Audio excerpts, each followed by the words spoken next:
वाला गुजरातना नागरिक भाइयों ने बहनों,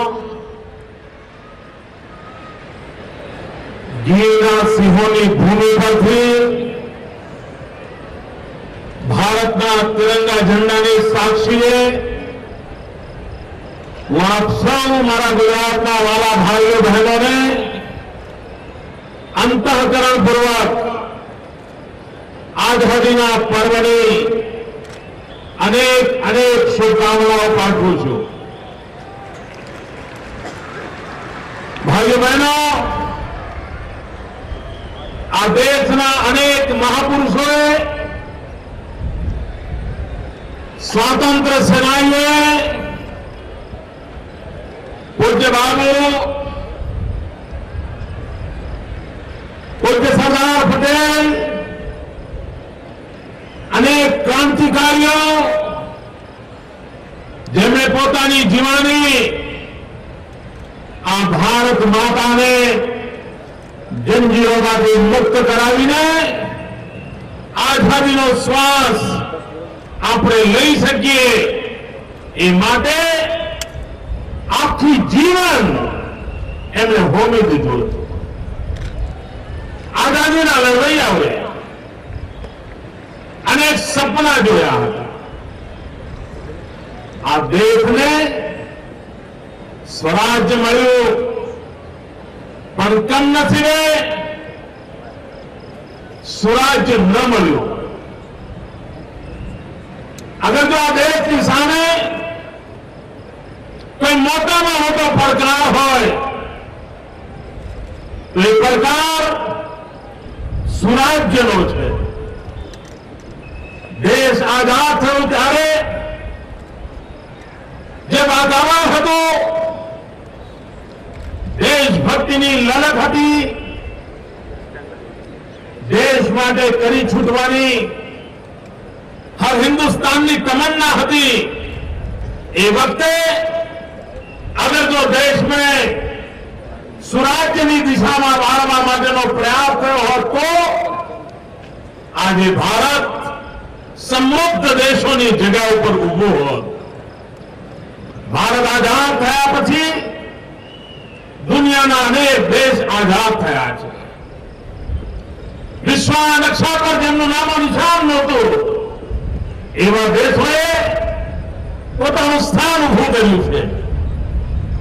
અને આવા નાના નાના દેશો પણ આપણા પછી પણ આઝાદ થયા છતાંય આજે વિશ્વના સમૃદ્ધ દેશો પૈકી એમનું સ્થાન ઉભું કર્યું છે। ભાઈઓ બહેનો, સુરાજ્યની લલકને આ દેશ પ્રાપ્ત ન કરી શક્યો, પરંતુ ગુજરાતે ભલી ભાંતિ એ વાતને સમજી લીધી અને ગયો આખો દશકો રાજનીતિક સ્થિરતાને કારણે, પોલિટિકલ સ્ટેબિલિટીને કારણે આપણે એક પછી એક સુરાજ્યની દિશામાં કદમ ઉઠાવ્યા। આજે ગુજરાત એક ગુડ ગવર્ન સ્ટેટ તરીકે દેશ અને દુનિયામાં જાણીતું થયું છે। યુનાઇટેડ નેશન જેવી સંસ્થાઓએ આપણને શાસન પ્રણાલી અને લોકહિતના કામોને ધ્યાને રાખીને પુરસ્કાર સુદ્ધા આપ્યા છે। ભાઈઓ બહેનો, આજે જે ગુજરાતની પ્રગતિ દેખાય છે એના મૂળમાં સુરાજ્ય એક કારણ છે। ગુડ ગવર્નન્સ એક એનું મહત્વપૂર્ણ કારણ છે અને એના કારણે આજે એ શક્ય બન્યું છે।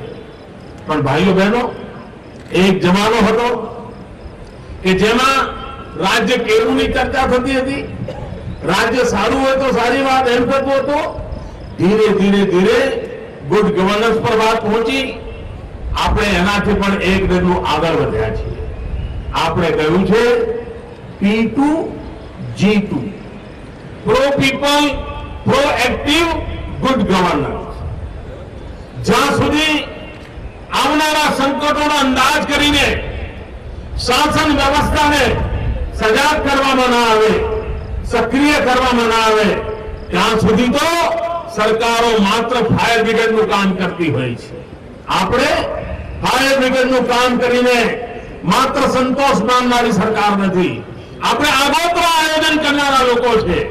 અને P2 G2 થિયરીને કારણે pro people pro active good ગવર્નન્સને કારણે આજે ગુજરાતની એક આગવી સાખ ઉભી થઈ છે. આપણે ગુજરાતના વિકાસને 5 શક્તિઓના આધાર પર ઉભું કરવાનો જે ગયા 10 વર્ષથી પ્રયત્ન કર્યો છે એના સુફળ મળ્યા છે. આપણે કહ્યું છે જનશક્તિ, જ્ઞાન શક્તિ, ઉર્જા શક્તિ, રક્ષા શક્તિ, જનશક્તિ. આ 5 એવા પિલર છે કે જે પિલર પર સમગ્ર રાજ્યની ભવ્ય ઇમારતનું નિર્માણ કરી શકાય. જ્ઞાન શક્તિને આપણે પ્રાથમિકતા આપી છે. આજે સમગ્ર સૌરાષ્ટ્રની તરફ નજર કરીએ, પહેલા અનેક તાલુકા એવા હતા કે જ્યાં વિજ્ઞાનની સ્ટ્રીમની શાળા નહોતી. આનાથી વધારે બીજું દુર્ભાગ્ય કયું હોઈ શકે? 50 વર્ષ આઝાદીના વીતી ગયા હોય, એના પછી ગુજરાતમાં અમારા માથે જવાબદારી આવી હોય અને એ જયારે જવાબદારી સામે આવીને જોયું કે અનેક તાલુકા એવા છે કે જ્યાં વિજ્ઞાન પ્રવાહની શાળા નથી. જો વિજ્ઞાન પ્રવાહની શાળા ન હોય તો દીકરાઓ એન્જિનિયર કે ડોક્ટર ક્યાંથી બનશે? દીકરીઓને ભણવા માટેનો અવકાશ ક્યાંથી મળશે? રાજ્યને જરૂરત પ્રમાણે ડોક્ટરો એન્જિનિયરો ક્યાંથી ઉપલબ્ધ થશે? પાયાના કામોની અંદર કચાશ રહી ગઈ અને એનું પરિણામ આવ્યું કે આપણને પારાવાર નુકસાન થયું. આપણે ગયા 10 વર્ષથી આની અનેક ખામીઓને દૂર કરીને સુરાજ્ય દ્વારા પ્રત્યેકને શિક્ષણ પહોંચે, એને જોઈએ તે પ્રકારનું શિક્ષણ પહોંચે, એને ઉપયોગી થાય તેવું શિક્ષણ પહોંચે, એનામાં આત્મવિશ્વાસ પેદા કરે એવું શિક્ષણ પહોંચે, એ રોજગાર માટે થઈને સામર્થ્યવાન બને એવું શિક્ષણ પહોંચે, એ દિશામાં પ્રયાસ કર્યો છે. ભાઈઓ બહેનો, આજે ગુજરાતની અંદર આઈટીઆઈનું નેટવર્ક સમગ્ર દેશમાં એક મોડેલ રૂપ બન્યું છે. કાલે જૂનાગઢની ધરતી પર મને 6 નવજવાનીઓને સર્ટિફિકેટ આપવાનો અવસર મળ્યો. આ જવાનીઓ આઈટીઆઈના વિદ્યાર્થી હતા. એમણે ક્યારેય જીવનમાં વિચાર નહીં કર્યો હોય કે આઈટીઆઈ એટલે જીવનમાં કઈ જ નહીં, ટર્નર ફિટર બને મારું ભાગ્ય શું હોય. પરંતુ એમણે જોયું કે ગુજરાતની આઈટીઆઈમાંથી ભણેલા વિદ્યાર્થીઓને જર્મનીમાં કદર થાય. જર્મનીની કંપની એમને બોલાવે અને પોતાના ઉત્પાદનના ક્ષેત્રમાં ખૂબ હોશિયાર અને શક્તિશાળી યુવાનો તરીકે એમની પરખ કરે. આ આપણા શિક્ષણની ગુણવત્તામાં જે સુધારો થયો છે એના કારણે પરિણામ બન્યું છે. આજથી 10 વર્ષ પહેલા દીકરીઓ શાળાએ નહોતી જતી. એવા ઘર જોવા મળે કે જ્યાં 4 પેઢી જીવતી હોય, પરંતુ 4 પેઢીમાં એક પણ માં, બહેન કે દીકરી એને શાળાનું પગથિયું ન જોયું હોય. આજે આપણે 100% નામાંકન કરાવવામાં સફળ થયા છે. પહેલા દીકરીઓ નિશાળમાં દાખલ થાય, લોકો શાળા છોડીને જતા રહેતા હતા. આપણે ડ્રોપ આઉટ ઘટાડ્યો 20%, 25%, 30% ડ્રોપઆઉટમાંથી ઘટીને આજે માંડ 1.5-2% પર લાવીને ખડો કરી દીધો છે અને એને પણ આવનારા દિવસોમાં 0 ડ્રોપઆઉટ સુધી લઈ જવું છે. ભાઈઓ બહેનો, કૃષિ આ કચ્છ સૌરાષ્ટ્રની દશા કેવી હતી? કચ્છની દશા કેવી હતી? માઇનસ ગ્રોથ હતો. માઇનસ જનસંખ્યા ઘટી રહી હતી. લોકો કચ્છ અને સૌરાષ્ટ્ર છોડીને સુરતની ઝૂંપડપટ્ટીમાં જીવવાનું પસંદ કરતા હતા. મુંબઈની ઝૂંપડી ઝોપડી ચાલીઓમાં પડ્યા રહેવાનું પસંદ કરતા હતા, કારણ પોતાના ગામમાં કોઈ ભવિષ્ય નહોતું. ખારા પાર દરિયાની હવાને કારણે ખેતી તબાહ થઈ ચૂકી હતી. શિક્ષણનું નામો નહોતા, ઉદ્યોગો નહોતા, રોજગારની તક નહોતી અને એના કારણે મારા કચ્છ કાઠિયાવાડના જવાનીઓને મા બાપને છોડીને, ગામ ઘર મોહલ્લો મિત્રો છોડીને નોકરી માટે શહેરોમાં ભટકતા થવું પડ્યું હતું. આજે એક કચ્છ કાઠિયાવાડને એક દરિયા કિનારો સમૃદ્ધ બનાવીને ભારતની સમૃદ્ધિના પ્રવેશદ્વારમાં પરિવર્તિત કરવાનું સપનું જોયું છે. ભાઈઓ બહેનો, સ્પષ્ટ જોઉં છું, જે જહાંજલાલી દ્વારકાધીશના જમાનામાં હિન્દુસ્તાનના દરિયા કિનારે, ગુજરાતના કિનારે હતી, આવનારા દિવસોમાં એનાથી પણ ભવ્ય જાહો જલાલી કચ્છ કાઠિયાવાડ અને દરિયા કિનારે ફરી એક આવવાની છે. એક નવું ગુજરાત ગુજરાતના દરિયા કિનારે આકાર લેવાનું છે. ધોલેરા દરિયા કિનારે બનનારું એક નવું શહેર, દહેજ દરિયા કિનારે બનનારું નવું શહેર આપણા કોસ્ટલ ડેવલપમેન્ટ ઓથોરિટી બનાવી છે. આખો સમુદ્ર કિનારો એને ગાંઠતો કરવો છે, જાગતો કરવો છે, એના માટેનું અભિયાન ઉપાડ્યું છે. અને એની સાથે સાથે આ દરિયા કિનારાની સિક્યુરિટી મુંબઈની ઘટના પછી કોઈ રાજ્ય આંખ બંધ ન કરી શકે. ભારત સરકાર ક્યારે કરશે કે એવું કઠિન છે મિત્રો.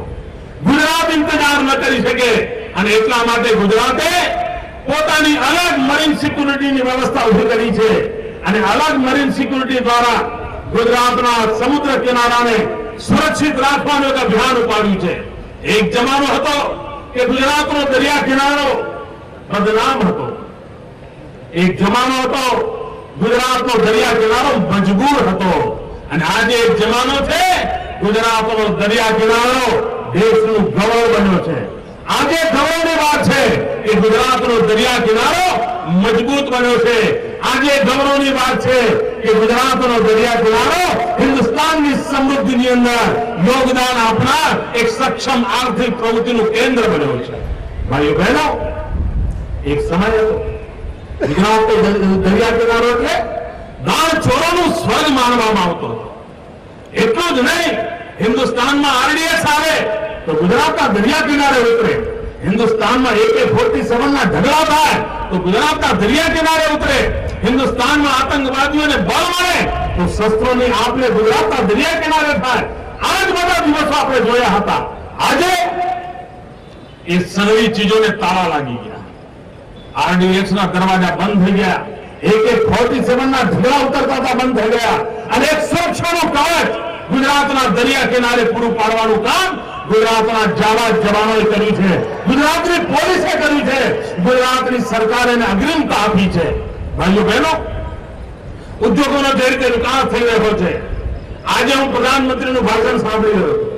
પ્રધાનમંત્રી પોતાના ભાષણમાં જે કહે છે, હું ગુજરાત સરકારના વિરોધીઓને કહું છું કે અમારી વાત તમને ગળા ન ઉતરતી હોય તો કઈ નહીં, પણ તમારા પ્રધાનમંત્રીએ કહ્યું છે કે આ દેશમાં રોજગારી વધારવા માટે વિદેશી મૂડીરોકાણ લાવવું પડે.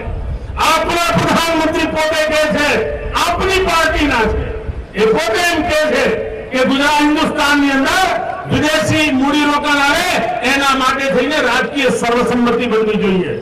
રાજકીય પક્ષોએ જવાબોથી પર ઉઠવું જોઈએ. હું માનીશ કે ભારતના પ્રધાનમંત્રીની સલાહ કમ સે કમ એમના પક્ષના નેતાઓ માનશે, એમના પક્ષના નેતાઓ સમજશે અને કંઈક કરશે એવું આશા રાખું છું. भाइयों बहनों, आज मैंने जब प्रधानमंत्री का भाषण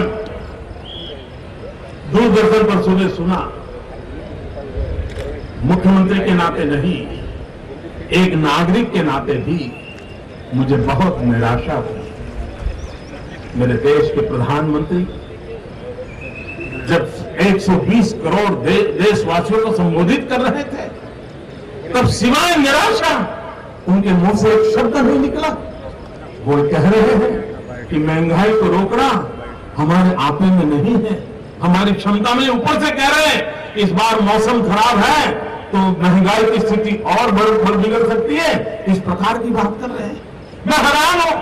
वो कह रहे हैं कि कई निर्णय हम इसलिए नहीं कर पा रहे हैं कि हमारे साथी दल से हम सहमति नहीं कर पा रहे हैं और उसके कारण एक रुकावट का माहौल आया है। और भाइयों बहनों, प्रधानमंत्री जी तो बातें कही, मैं आज प्रधानमंत्री जी को जूनागढ़ की धरती पर से तिरंगे झंडे की साक्षी से भारत के संविधान की मर्यादाओं में रहकर के सवाल पूछना चाहता हूं। प्रधानमंत्री जी, आज आप वादा कर रहे थे कि आप बैंक का ब्याज कम करेंगे अगर मध्यम वर्गीय लोग अपना घर बनाना चाहते हैं तो। आपने वादा किया प्रधानमंत्री जी, आपको मालूम है आपने 2004 में वादा किया था कि हिंदुस्तान का नौजवान अगर पढ़ाई करना चाहता है तो उसको कम ब्याज से लोन मिलेगी। और आपने ये भी कहा था कि किसी भी नौजवान को अपनी कोई संपत्ति गिरवी नहीं रखनी पड़ेगी, वो सिर्फ अपना सर्टिफिकेट लेके आएगा, एडमिशन का लेटर लेके आएगा, उसको कम ब्याज से लोन मिलेगी। प्रधानमंत्री जी आज 8 साल हो गए, एक भी नौजवान को बिना अपनी संपत्ति गिरवे रखे आपकी कोई भी बैंक लोन नहीं देती। अगर देश के नौजवान को पढ़ाई के लिए लोन देने का वादा करने के बाद भी 8 साल के बाद भी अगर आपकी सरकार लोन देने में असफल होती है तो कौन भरोसा करेगा आपके वादों पर। प्रधानमंत्री जी, आज आपने वादा किया कि आप हर गांव में बिजली पहुंचाने का प्रयास करेंगे। काश अच्छा होता जिन राज्यों ने पहुंचाई है उनका अगर उल्लेख करते तो शायद देश को एक सही संदेश जाता। लेकिन आप राजनीति से ऊपर उठ करके एक प्रधानमंत्री के नाते उतना भी गौरवपूर्ण वाक्य नहीं बोल पाए। लेकिन प्रधानमंत्री जी, मैं आपकी बात पे भरोसा कैसे करूं? मैं इस देश के नागरिक के नाते आपसे ये भरोसा कैसे करूं जब इस देश के 19 राज्य अंधेरे में डूब जाते हो, जिस इस देश के 60 करोड़ से नागरिक अंधेरे की मुसीबत में जीने के लिए मजबूर हो जाते हो। एक अकेला पूरे देश में गुजरात ऐसा रहा कि जब बिजली का संकट आया तब गुजरात बच गया। गुजरात में अंधेरा नहीं हुआ, गुजरात चमकता रहा, गुजरात जगमगाता रहा, लेकिन हिंदुस्तान अंधेरे में डूब गया। जब सारा देश अंधेरे में डूब गया तो मैं कैसे भरोसा करूं प्रधानमंत्री जी कि आप बिजली देने के वादे में खड़े उतर पाएंगे। प्रधानमंत्री जी, आप कहते हैं कुपोषण एक बहुत बड़ी शर्मिंदगी है। 3-4 महीने पहले बड़े व्यथित हृदय से आपने देश के सामने अपनी भावना को प्रकट किया था। आज 15 अगस्त को लाल किले पर से क्या देश को आप कुपोषण के खिलाफ लड़ाई लड़ने का आह्वान नहीं करते थे? क्या इस देश के अंदर ऐसी संस्थाएं नहीं है जो कुपोषण के खिलाफ लड़ाई लड़ने के लिए आगे आए? लेकिन प्रधानमंत्री जी, दुर्भाग्य की बात है आज आपके पूरे भाषण में कुपोषण से मुक्ति के लिए आपके पास क्या योजना है? गरीब परिवार के बच्चों को न्यूट्रिशन फूड मिले उसके लिए आपकी क्या व्यवस्था है? उसके लिए आपने पूरी तरह मौन रखा। प्रधानमंत्री जी, आज आपने एक बात कही है, आप बुरा मत माने तो मैं आपसे कहना चाहता हूं, आपने उस बात को कहा है जो गुजरात पिछले 2 साल से बहुत ही विगरस रूप से कर रहा है। और मैं 6 साल पहले एनडीसी की मीटिंग में प्रधानमंत्री जी आपको कहा था, आपका लिखित भाषण है और मेरा भी भाषण उपलब्ध है, आप देख सकते हैं। मैंने आपसे कहा था अगर 21वीं सदी हिंदुस्तान की सदी है तो हमारी स्पर्धा चीन के साथ है, और अगर हमारी स्पर्धा चीन के साथ है तो चीन के सामने अगर मुकाबला करने के लिए हमारे पास सबसे बड़ी ताकत है तो हमारा युवान है। और जब तक हम युवान का स्किल डेवलपमेंट अभियान नहीं चलाते हैं, स्किल डेवलपमेंट का मिशन खड़ा नहीं करते, तब तक दुनिया में चीन के सामने खड़े रहने की हम ताकत नहीं प्राप्त कर सकेंगे। और इसलिए भारत को उस पर बल देना चाहिए। प्रधानमंत्री जी, आपने सुन लिया था, कोई जवाब नहीं दिया था। लेकिन गुजरात एक राज्य ऐसा है कि जिसने पिछले 2 साल से स्किल डेवलपमेंट मिशन शुरू किया हुआ है। इतना ही नहीं, 150 वर्ष स्वामी विवेकानंद जी के, इसको जब हम मना रहे हैं तब हमने उसको पूरा शक्ति गुजरात के युवाओं पर केंद्रित की है और लाखों नौजवानों को स्किल डेवलपमेंट करके वो जॉब प्राप्त करें, ऐसी क्षमता उनके प्राप्त हो, गुजरात के नौजवान को बेरोजगार न होना पड़े, इस दिशा में काम करने का हमने अभियान उठाया और आज उसके नतीजे आए हैं। भारत सरकार का रिपोर्ट कहता है कि हिंदुस्तान में जो कुल रोजगार मिलते हैं उसमें से 72% अकेले गुजरात ने दिए हैं। भारत सरकार का रिपोर्ट आया है कि पूरे हिंदुस्तान में जो बेरोजगारों की संख्या है उसमें कम से कम बेरोजगार नौजवान कहीं है तो गुजरात की धरती पर है। हमने पिछले महीने स्किल डेवलपमेंट योजना के तहत जिन नौजवानों के शिक्षा दीक्षा पाई थी, 66,000 नौजवानों को 1 महीने के भीतर रूबरू में जाकर के नौकरी के पत्र दे दिए थे। आज वो रोजी रोटी कमाने लग गए हैं।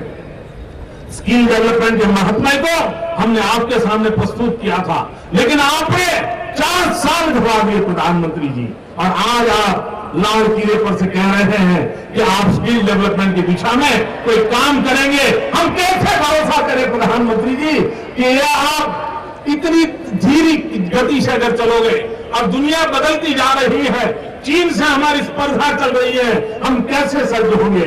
प्रधानमंत्री जी, आपने आसाम के प्रति दुख व्यक्त किया, लेकिन आप मुंबई में जो घटना घटी उसके विषय में मौन रह गए।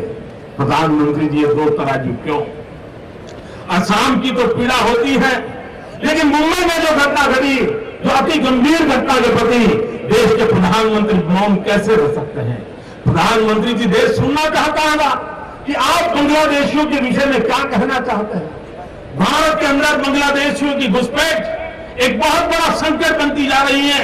असम का एक छोटा सा नमूना है, पूरे देश में संकट बनता जा रहा है। तब प्रधानमंत्री जी, यह देश जानना चाहता था कि आप बांग्लादेशियों के संबंध में क्या सोच रहे हो, आपकी नीतियां क्या है? क्या हिंदुस्तान में बांग्लादेशियों का प्रभाव रहेगा कि हिंदुस्तान के मेरे भाइयों बहनों का प्रभाव रहेगा? आसाम के दिल में जो आग है, उस आग को समझने की अगर आपने कोशिश की होती, बांग्लादेशियों की उस बात को आपने अपनी वाणी में अगर अपने विचारों को व्यक्त किया होता, तो आसाम ही नहीं, पूरा नॉर्थ ईस्ट भारत के प्रधानमंत्री से एक संतोष की बात सुनकर के जाता। लेकिन मेरे देश का दुर्भाग्य है कि मेरे प्रधानमंत्री ऐसी गंभीर समस्याओं पर कुछ भी कहने को तैयार नहीं है। न कृषि के लिए उनके पास योजना है। भाइयों बहनों, इस बार भयंकर अकाल की ओर देश गया है। क्या मेरे देश के प्रधानमंत्री किसानों के लिए कोई योजना नहीं दे सकते थे? इतना बड़ा संकट अकाल का है, अच्छा है पानी नहीं बरस रहा है, वर्षा रुक गई है, पता नहीं किन पापियों के कारण मेरे गरीब किसानों को भुगतना पड़ रहा है। तब देश आशा करता था कि मेरे प्रधानमंत्री किसानों के लिए कोई योजना लेकर के आते, किसानों को कोई विश्वास देते। भाइयों बहनों, दिल्ली सरकार कुछ करे या न करे, मारा गुजरात ना वाला किसान भाइयों बहनों, दिल्ली की सरकार का करे कि ना करे, करी सके कि ना करी सके, राज्यना मुख्यमंत्री तरीके हूं आपने विश्वास आप पूछो कि मारी सरकार पहलू कर्तव्य थे अबोर जीवन रक्षा करवानु, मारी सरकार पहलू कर्तव्य थे मारा खेडूतों ने पूरी मदद करवानु, मारी सरकार पहलू महत्व है कि एनु बजेट जो वपराशे तो गुजरात गामड़ा माटे, गुजरात खेडूत माटे दुष्काळनी सामे जजूमा रहेला मारा गुजरात खेडूत माटे मैं करीशुं। અને એટલું જ નહીં, અને જૂની પુરાણી પદ્ધતિથી કામ કરવા માંગતા નથી। અંગ્રેજોના જમાનાથી રાહત માટેના જે મેન્યુઅલ બનાવ્યા છે, એ મેન્યુઅલની ચોખવટમાં મારી સરકારને પૂરી નથી દેવી। એટલે એમને માત્ર મને કહ્યું છે કે નવી ઇનોવેટિવ સ્કીમ લાવો, ક્રિએટિવ એસેટ ઉભી થાય એના માટેની સ્કીમ લાવો, નરેગાનું પણ કામ એવી રીતે કરો કે જેના કારણે આ રાજ્યનું ભલું થાય, એ પ્રકારની એસેટ્સ નિર્માણ થાય। એવા અનેક પ્રકારના આદેશો આ સરકારે નીચે સુધી આપી દીધા છે। અને હું મારા દુષ્કાળ પીડિત ભાઈઓ બહેનોને વિશ્વાસ આપું છું કે આપણે પૂરી આંચ ન આવે એ માટેનો પૂરો પ્રયાસ મારી સરકાર કરશે। ભાઈઓ બહેનો, આજે જયારે આઝાદીના પર્વે હું આપની વચ્ચે આવ્યો છું ત્યારે કેટલી જાહેરાતો પણ કરવાનું મને ઉચિત લાગે છે। આજે 15મી ઓગસ્ટ છે, દેશ માટે બલિદાન આપનાર સ્વાતંત્ર્ય સેનાનીઓનું સ્મરણ કરું છું। ત્યારે આજે 15મી ઓગસ્ટે હું એક ઘોષણા કરું છું કે અત્યાર સુધી સ્વાતંત્ર્ય સેનાનીઓને પેન્શન પેટે રૂપિયા 5,000 મળતા હતા, હવે પછી રકમ વધારીને 6,000 રૂપિયા કરવામાં આવે છે। અને સ્વાતંત્ર્ય સેનાનીઓના ગૌરવની અંદર ઉમેરો કરવાનો પ્રયાસ આ સરકાર કરે છે। ભાઈઓ બહેનો, 0 થી 16 સુધીના ગરીબીની રેખા નીચે જીવતા મારા દલિત ભાઈઓ બહેનો, મારા આદિવાસી ભાઈઓ બહેનો, મારા બક્ષી પંથના ભાઈઓ બહેનો, મારા આર્થિક રીતે પછાત ભાઈઓ બહેનો, 0 થી 16 સુધીના બધા જ લોકોને का मकान आपવાનું काम, का जमीन आपવાનું काम आ राज्य सरकारे गरीब कल्याण मेळा अंतर्गत पूરું કરી દીધું। लाखों લોકોને મકાનો અને જમીનના પ્લોટ આપવાનું કામ આ સરકારે કર્યું છે। અને હિન્દુસ્તાનમાં સૌથી વધારે કામ કરવાનો યશ આ ગુજરાતને ભારત સરકારે આપ્યો છે। પણ ભાઈઓ બહેનો, અમે 0 થી 16 કરીને અટકવા માંગતા નથી। હિન્દુસ્તાનમાં કોઈ કરે કે ન કરે, પરંતુ અમે નક્કી કર્યું છે કે 17 થી 20 ગરીબીની રેખા નીચે જીવનારા જે પરિવારો છે, એ 17 થી 20 નીચે રહેનારા 4 લાખ કરતા વધારે કુટુંબોને એમને ઘરનું ઘર મળે, જમીનનો પ્લોટ મળે. આવતીકાલથી એ યોજનાનો આરંભ થશે અને પહેલા હપ્તાની રકમ આવતીકાલથી આ ગરીબ પરિવારોના હાથમાં મૂકી દેવામાં આવશે. શહેરી મધ્યમ વર્ગના માટે આપણે જાહેરાત કરી છે કે મહાનગરોમાં ઝીરો સ્લમની દિશામાં જવું છે. કોઈને ઝૂંપડામાં જીવવું ના પડે, કોઈને ચાલીમાં જીવવું ના પડે, એને પાકું ઘરનું ઘર હોય એના માટે થઈને આ સરકારે 20,000 મકાનો આ જ વર્ષમાં બનાવવા માટે માર્ચ મહિનાના બજેટમાં બજેટ ફાળવી દીધું છે. એની જાહેરાત આજે હું નથી કરતો, માર્ચ મહિનામાં બજેટ ફાળવી દીધું છે અને મધ્યમ વર્ગના લોકોને ઘરનું ઘર મળે એના માટેનું કામ આ સરકારે ઉપાડ્યું છે. ભાઈઓ બહેનો, ગયા 8 વર્ષથી શિક્ષણને આપણે મહત્વ આપ્યું છે અને આ શિક્ષણને મહત્વ આપવાને કારણે જે લોકો પહેલા, બીજા, 5મા, 7મામાં ભણીને આગળ ગયા છે, હવે એ લોકો કોલેજ કરવા માંગે છે. પરંતુ ગરીબ પરિવારના છે, કોલેજો શહેરમાં છે, એમને હોસ્ટેલોની જરૂર પડે. નીચેનું શિક્ષણ એટલું બધું વધ્યું છે કે જેના કારણે હવે ઉચ્ચ શિક્ષણની જરૂરિયાત ઉભી થઈ છે. આને ધ્યાને રાખીને એક મોટો મહત્વાકાંક્ષી કાર્યક્રમ આ સરકારે હાથ ધરવાનું નક્કી કર્યું છે. 100 કરોડ રૂપિયાની માત્ર રકમ ખર્ચીને 36 જેટલા સ્થાનો પર એસસી, એસટી અને ઓબીસી અને ગરીબ વિદ્યાર્થીઓ એમના માટે હોસ્ટેલોનું નિર્માણ કરવામાં આવશે. આ એક જ વર્ષમાં 26,000 વિદ્યાર્થીઓ રહી શકે એવી 36 જગ્યા પર નવી આધુનિક હોસ્ટેલોનું નિર્માણ કરવામાં આવશે અને ગામડામાંથી જે નવી ફાલાખો તૈયાર થઈ રહ્યો છે, ભણી ગણીને નવી જનરેશન તૈયાર થઈ રહી છે, એને આપણે જોડીશું. ભાઈઓ બહેનો, આ વર્ષ આપણે સ્વામી વિવેકાનંદજીની 150મી જયંતિ ઉજવી રહ્યા છીએ. 11મી સપ્ટેમ્બર સ્વામી વિવેકાનંદના જીવનમાં ઐતિહાસિક દિવસ છે. 11મી સપ્ટેમ્બર હિન્દુસ્તાનના જીવનમાં પણ ઐતિહાસિક દિવસ છે. 11મી સપ્ટેમ્બર ભારતની હજારો વર્ષની સંસ્કૃતિના ઇતિહાસમાં પણ એક મહત્વનો દિવસ છે. 9/11 11 સપ્ટેમ્બરના રોજ 1893માં સ્વામી વિવેકાનંદજીએ અમેરિકાની અંદર વિશ્વ ધર્મ પરિષદની અંદર ભાષણ કર્યું હતું અને એ ભાષણને કારણે એ દિગ્વિજય દિવસ તરીકે મનાવવામાં આવ્યો અને સમગ્ર વિશ્વને હિન્દુસ્તાનના 31 વર્ષના સંન્યાસીએ પોતાનામાં આકર્ષી લીધો અને હિન્દુસ્તાનની આ મહાન પરંપરા તરફ આકર્ષી લીધો. આ 11મી સપ્ટેમ્બરનું સ્વામી વિવેકાનંદના જીવન સાથે જોડાયેલું ઇતિહાસ એક અણમોલ ઘટના છે. એને ધ્યાને રાખીને ગુજરાત સરકારે યુવા વર્ષ બનાવવાનું નક્કી કર્યું છે. ત્યારે આ સરકારે નિર્ણય કર્યો છે જેના કારણે અનેક માઓને પોતાના દૂધમલ છોકરાઓ ગુમાવવા પડે છે. હવે તો કમનસીબી દીકરીઓ પણ રવાડે ચડી છે અને મોટા પ્રમાણમાં જુવાન પેઢી એના કારણે ખતમ થઈ રહી છે. એ રોગ છે ગુટકા ખાવાનો રોગ, ગુટકા ખાવાની ટેવ. અને ગુટકા બદામ કરતા મોંઘા હોય છે, બદામ કરતા. બજારમાંથી કોઈને બદામ લાવવાનું કહીને કહીએ કે ખાઓ તો આપણને કહે કે મોંઘવારીમાં બદામ પોસાય નહીં. પણ જે લોકો ગુટકા ખાય છે એ ગુટકાના પૈસાનો હિસાબ લગાવો એ બદામ કરતા પણ મોંઘા હોય છે.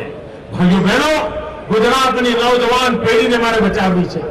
ગુજરાતના નવજવાનોને કેન્સરના ભયંકર રોગોથી બચાવવા છે અને એટલા માટે આ ગુજરાત સરકારે ગુટકા પર સંપૂર્ણ પ્રતિબંધ મૂકવાનો નિર્ણય જાહેર કરે અને 11મી સપ્ટેમ્બર જ્યારે સ્વામી વિવેકાનંદજીના શિકાગોના ભાષણની યાદગીરીનો દિવસ છે, એ દિવસે એનો સંપૂર્ણપણે અમલ થશે.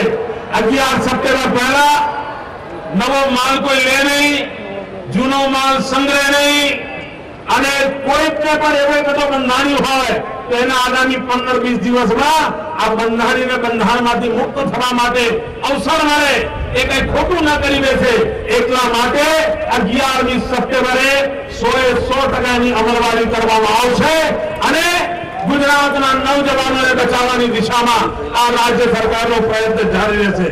ભાઈઓ બહેનો, કુપોષણ સામે આપણે લડવું છે, જનભાગીદારીથી લડવું છે.